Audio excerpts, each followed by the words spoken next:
Putting this book down at 50% really made me resentful of how much sleep the human body requires.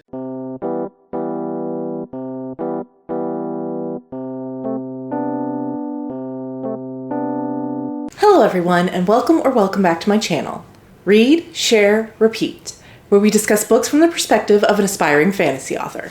Me, Carrie Share. And today I am bringing you another of my adventures with annotating vlogs. If you're not familiar, last year on my other channel, I decided to start a rather ambitious project to figure out how to annotate books. And I say figure out because I really don't know how it's supposed to be done. But I also wondered that if part of the reason I sometimes struggle to enjoy books is not just because I am reading them critically, but that I am not taking care to acknowledge the things that I like or the things that stand out to me. And I'm just flying through these books without really taking the time or energy to absorb them more deeply. So to that end, I decided that I would embark on this project to annotate every physical book I own. And it has been going very slowly ever since. The last time I tried to annotate a book was in February, and let's just say it didn't end very well. Unfortunately, I hate this book. It was the first time I ever failed with a book that I was trying to annotate, and even though I've read physical books since then that I own, I haven't annotated any of them. But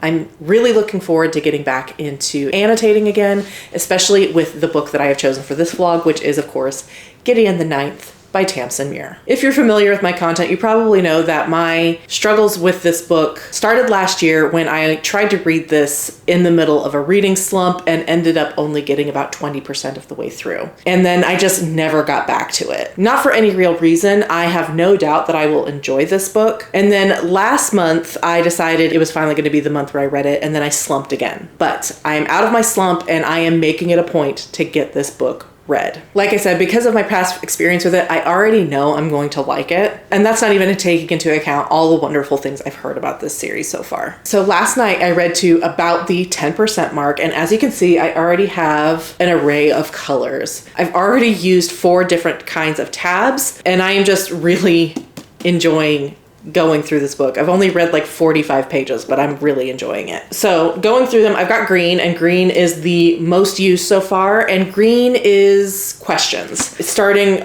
even on the very first page, just questions I have about like little hints that the author has dropped that I assume is foreshadowing that I'm curious about. Just questions, just like, that's interesting. I wonder if that'll come up later. And then I've got orange, which are lines that I think are funny. And then this kind of bright pink color are lines that I liked that weren't necessarily funny, but I still liked them. It was easy to be a disgrace in a vacuum. Or Crux stared back at her with the hate of an exploding star, the empty hate of pressure pulled inward, a deforming, light devouring resentment, as opposed to like a funny line like the Marshal of Dearborough, whose main claim to fame was that he was more decrepit alive than some of the legitimately dead. And then the last color here, this kind of dark bluish purple, was a moment that made me kind of angry, and it's one of the times that Harrow calls Gideon Griddle, and I'm already finding how much I hate that nickname, and I hate the way that she uses it. Again, that's just the author doing a really good job of pulling emotion out of me very efficiently and very quickly, and making me feel very strongly about a particular character. So those are the 4 colors of tabs that I have so far. As for my general thoughts, like I said, I know I'm gonna like this book. I've already actually read this portion before, and so I already kind of know what's going to happen, at least in this first like 20%. So none of this is really a surprise. I especially love the voice, the narrative voice of this book, of Gideon in particular. It really kind of reminds me of like the way that I would talk with my friends, just really kind of crass and irreverent and just casual, and not a lot what you find in, narration. And it's especially funny to me because I also really enjoyed the highly formal tone and narration of A Strange and Stubborn Endurance, but this also really works for me. And while I haven't really laughed or thought things were as funny as I remembered, I still think that this, like the overall humor is like just baked into every line of this text. And so the really funny moments have to stand out even more to like get a tab or whatever, because it's just so like inherent in these pages to just be sort of sarcastic and funny. And I just really love that. I think the rest of this book is going to be a really good time. And I am so glad to finally be in a position to work my way through it, because this has been a long time coming. I'm really excited and I'm really liking it. And I look forward to continuing my reading journey. Hey all, it is now actually Sunday afternoon. Almost a full week since we last spoke. Unfortunately, this week has not been a great reading week. I got whammied back to back to back with 3 pretty significant pieces of bad news. I won't go into all the details, but it's just been super stressful. And then you add in the fact that it's my project week at school, and I've had a major project and 2 papers and an assignment and everything. It's just been a lot. And so I haven't really done much reading. So unfortunately, this vlog is gonna have to get pushed back at least until Friday, if not next week, but we're making our way through it. I did just hit 25% in Gideon the Ninth, and I really don't have much more to say from last time. Not that I'm not still enjoying it, I am. I still really like the prose, the narrative voice, the setting. I'm still really curious as to what is going on. There's just not much more to add just yet. Gideon and Harrow have begrudgingly joined forces to attend this trial of sorts between all the houses so that to see who can ascend to this greater position of power, I guess. And Harrow obviously very much wants that, but unfortunately she does need a guardian, and Gideon is like the only one available or skillful enough to fulfill that role. And so she has basically bribed Gideon, like, come along with me, be my cavalier for this trial, and then you'll get your freedom. And so they're very much begrudgingly working together, even though they violently hate each other. And so they are now in this spooky mansion on another planet with these other trial contestants, these other scions of the other houses. And that's really all I have so far. Gideon has just sort of been wandering around exploring because she doesn't actually have that much to do. Harrow has pretty explicitly told her, I don't need you for this. You're just here to keep up appearances. And that's really it. That's all that has happened so far. So I know there's supposed to be like a murder mystery or something, but that hasn't happened yet. It's just a spooky mansion and Gideon wandering around. So like I said, I'm still really liking it. I just, at this moment in time, at 25%, there isn't much more to say about the plot. I look forward to getting to 50% and having more and more thoughts. No new colored tabs either. I'm still rocking with those 4 that I have so far. That's it. That's where I'm at. Not an exciting update, but I'll check in with you again when I hit the 50% mark. Hey all, it is now Wednesday evening and we got to do this fast because I want to go watch baseball. And let me just say that late night sports is simultaneously great for me and awful for me, because I love parking on my couch after the kids go to bed and hanging out and just watching sports. But that is like my prime like working time. So I'm getting work done. I'm doing a lot of reading and getting some writing done as well.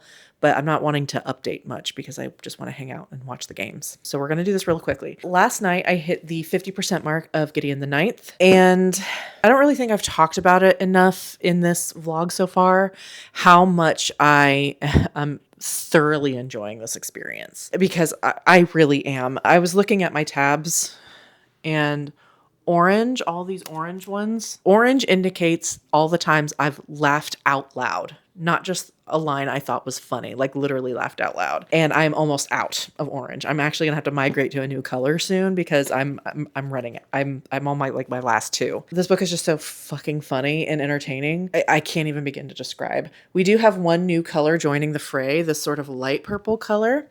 And that is for what I am calling what the fuck moments. This one coming at the sort of big midpoint reveal was a big what the fuck moment for me. But apart from that, yeah, it's just a lot of funny lines, or even the ones that are entertaining but not quite funny, but they still stuck out to me. Those are the pink ones. A lot less green of late. Not that I don't have questions, but I think we're getting into the portion of the plot where I feel confident that I'm supposed to have questions, and I anticipate them getting answered.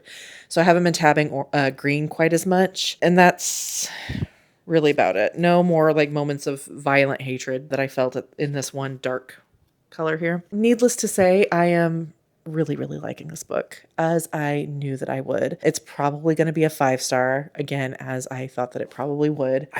I'm so entertained. I don't even really care as much about the plot, really. I'm entertained by it. I'm interested in it for sure, but I'm just so entertained by like the writing and Gideon and her voice especially, that the plot just seems sort of like, sure, whatever. Like, I'm just along for the ride. I feel like in that way, I'm like sort of in the way that Gideon is, just along for the ride. And I kind of love that. I read a little bit more tonight, not as much as I would hope. And then I've got to get to work, unfortunately, on some other things. But I was saying last night, putting this book down at 50% really made me resentful of how much sleep the human body requires, because it was almost midnight and I needed to go to bed because I just wanted to keep reading. And then like I was reading again at my daughter's appointment. And when she came back out afterwards, I was like, do we have to leave? Because I wanted to just sit there and keep reading. And I know that coming home, I would have to actually get to other work things. Yeah, I don't know what else to say. I love it. I just love it. The puzzles that Gideon and Harrow are working out, cool, whatever. Like I said, the plot stuff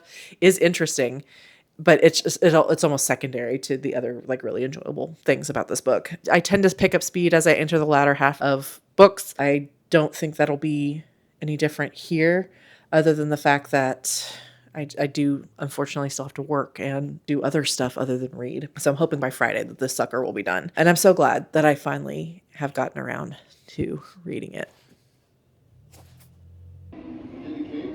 It's 70 degrees in my house. Hey y'all, just checking in with my final, yes, final update on Gideon the Ninth. It is now Saturday afternoon, and last night I did finally finish Gideon the Ninth. And I'm just going to go ahead and throw a blanket spoiler warning up right now. I'll leave a watermark up here, and when it is gone, it'll be safe for all of those 4 or 5 of you probably that haven't read it to come back. It's just impossible to talk about the last 50% of this book without giving something away. And I do want to talk about specific very large spoilers for the very end and the climax. So I highly recommend that you, if you haven't read it, that you take advantage of going away and coming back when this watermark is gone. Okay? 3, 2, 1. Holy fuck. What the fuck? I have a lot of feelings. I can't even remember when we last spoke, but I have a lot of feelings. Holy hell. This book was incredible. I'm just gonna start by saying that I loved every minute of it, and I am feeling completely bereft by the ending. As a conversation starter, I'm gonna mention 2 very small nitpicky things that I wish were better about this book. The first one being, I wish there was more horror, which is unusual for me because I'm usually not that affected by horror. I don't really get the titillated feeling. I don't feel scared. I don't feel moved by horror. I've tried a couple of different horror books, and while they're entertaining, they're not, I don't get I don't feel the tension or anything that I think you're supposed to get with horror, except in one particular moment in this book, and that would be kind of around the 55-60% mark when the 4th house necromancer and cavalier meet their grisly ends. Wow, I was feeling like affected by that, and I wish there was more of it. I wish actually kind of the whole tone of the last half of this book was like that. I don't think it was, but that particular sequence where she was with the 4th house and the things were happening, that I felt like really gripped and really like almost scared. I think the closest to scared I can feel while reading a book. And I wish there was more of that. I really do. I wish there was just so much more of that throughout the whole book. So like I said, that's a very minor gripe, just that I wanted more of it. And then the second one is probably a very unpopular opinion, and I don't really love the switch in the relationship between Gideon and Harrow. I just don't think we got enough on page for Harrow's turn for me to like fully come on board. I'm like 80% of the way there. I'm not a huge enemies to lovers person, and this wasn't quite lovers, and it wasn't really quite like what you consider an enemies to lovers trope, but I really don't like when people who are very much hating each other go on to then have feelings for each other unless it's like fully developed. And there just wasn't enough time in this book, and it wasn't just enough of a focus for me to fully come on board. I totally understand like all of the feelings and all of like the revelations that they both gave in that moment when they were like confessing to each other that they don't actually hate each other. They just hate like the circumstances of Harrow's birth. Horrifying. And I would get why that would fuck her up as a kid, and the deaths of Harrow's parents and why Gideon feels guilty for that and all of that. So like I liked that moment. I liked all the coming out and I understood it. I just, again, it's just a wanting of more. There's so many things in this book. There's just so many like not tropes, but like there's so many genres blended into this book that there just wasn't time for me to like fully like be pulled into it. And I think that's partially a me thing, but also just speaks to how ambitious this book is, and the fact that I still love this and I am like full-throatedly giving this a 5 stars. I was convinced I was going to give it a 5 stars within the first 100 pages, and that never wavered. Just speaks to how incredible this story and these characters and this book is. I will also say that I don't want to say I guessed the ending because I didn't from the beginning. I mean, I don't know how you could have, but from the moment that the third house Necro got the lictor powers and how she explained how it happens, I knew that that's what was going to happen to Gideon. I just had this sense that everything I've heard about this series as a whole, I just had the sense that Gideon was not a character after the first book, and whether or not that truly holds out, because I do feel that this series and these characters can go anywhere and nothing will really surprise me because of just like the way that this universe is. I just feel like Tamsin Muir could do anything and I'd buy it completely. But as soon as we learned that the Cavalier had to die for the Necro to become a lictor, I was like, that's how Gideon goes. Voluntarily or otherwise, I knew that that's how this book was going to end. And unfortunately I was right. And it's a bummer for me because I really have a very soft heart for Gideon, a very soft heart, because I came to realize probably around the 40 or 50% mark just how nice of a person she is and how cool she is, and just because of like her willingness to help Harrow in like solving the challenges and things, despite all of the acrimony that they had between them at the time. When they go down and are figuring out the challenge where she's like, she needs to be used as like a battery, and she's like, yeah, cool, do it. I don't care how much it hurts, just go ahead and do it. And then she even offers herself later, knowing how much pain it caused her, to do it again. And she's like, no problem, cool. And it just speaks to how like Gideon is as a character and how much forgiveness she actually did hold for Harrow, despite the narrative facing like hatred they still both had for each other at that time. And I just love her, and I'm so sad that she's gone, while at the same time knowing the importance of that death and that moment at the end of the book and how it is going to shape the next 3 books, I assume. So I'm not mad at the ending. I think it makes sense. I think I always hate to say it's perfect at the end of a book where a character dies, that it's perfect, but it makes perfect sense. And I am really bummed that I won't have my irreverent, chill, aviator wearing badass anymore, especially, and also because like I really struggled with Harrow. After the big confession scene, I get her more, but it was a little bit of a struggle in the first part. I do have one theory also. Well, I have 2 theories. I have 2 potential theories about what happened to the remaining bodies on the planet that got left behind at the end of the book, because only Harrow and, I don't know how to pronounce the name, Yanthi, made it out off the planet, and everyone else got left behind, even though there were still some people left alive. So I'm going to say this here so that my theories are on record in case they're right. I think either Camilla had something to do with those people being missing, herself being one of them, Gideon's body, and the other princess of the third, or the Emperor just had that planet like nuked, like completely wiped out, or just somehow figured out a way to destroy any other evidence of what happened there without landing on the planet, and is just saying, oh, we couldn't find them, to Harrow. So those are my 2 theories. We'll see. And who knows if that ever even matters later in the books. I just wanted to put that on the record because I have thinky thoughts. So spoilers off, 5 stars. I don't know how you read this book and give it anything less than 5 stars. I mean, that's like the easiest 5 stars I've ever given. I feel like I knew it would be really early, and nothing happened to make me shift away from that. Just the narrative voice, excellent. The blending of genres, excellent. The fact that I actually got scared in the horror moments, excellent. Ending, again, don't want to say perfect, but made perfect sense. Excellent. Just so good all around. Funnily enough, this book would also qualify for my Behind the Bandwagon series, which, if you don't know, is a series where I review books that are at least 5 years old, with at least a 4-star rating on Goodreads, with at least 100,000 ratings on Goodreads. And this actually qualifies. It came out like 6 years ago this year. And if I were reading this book for that series, I would be asking myself in this moment, does this book hold up? And I think it absolutely does. I've already recommended it to everyone I can think of who might be interested, who hasn't already read it. Because like I said it in a clip earlier that the humor in this is like exactly how me and my friends' humor is. And I love that. And I that's what made the narration so enjoyable, is it just felt like reading a story being narrated by a friend. So yeah, easiest 5 stars I've ever given. I need some time. I need some time to digest before I even think about Harrow. As you know, probably by now, I had like to get some distance between series entries, and this one, I definitely need some time to digest. Wow.